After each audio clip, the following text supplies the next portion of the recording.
we do goal setting horrendously. And we think about goal setting, and the question that I always ask people is, tell me about your 2018 goals. What was exciting?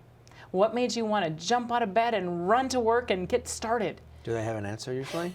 No, they roll their eyes. Yeah. Oh, And then I we say, didn't think about that. yeah, what about 2019? And part of that is by the time we go through the process and operationalize the goal setting process of SMART goals, that they have to be specific and they have to be measurable, no one gets out of bed wanting to go make money for a nameless, faceless shareholder. That may be the ultimate reality. We have to make money for the organization, or the organization doesn't exist.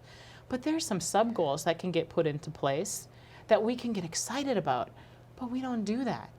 We don't think about goals at different levels. And that's because? We just don't think about it this way. It's like this whole idea of thinking about thinking, changing your mindset. The other piece in this idea of empowerment, we think we're empowering people, and in actuality, what we're doing is we're often holding them back. And we're holding them back by the way we speak to them, by the way we don't let them get involved in things and create.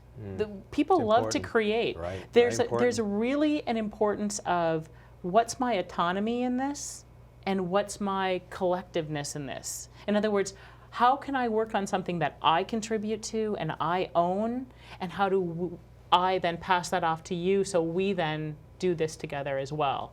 And there's a real importance that people know where they stand in terms of what did I contribute. And oftentimes we don't emphasize that enough.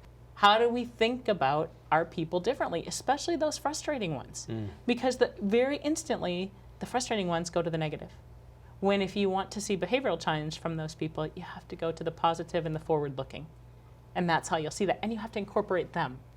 Yet too often, it's let me impose upon you my thoughts and my ideas. Exactly. And that's fear-based again. It's more fear-based.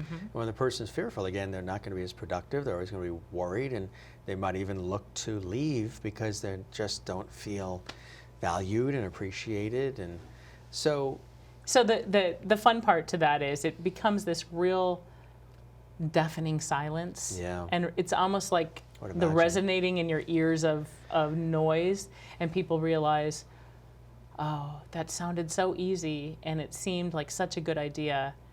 And then she just challenged us to actually do it. And we went back to the old me rather than this new me we're trying to be.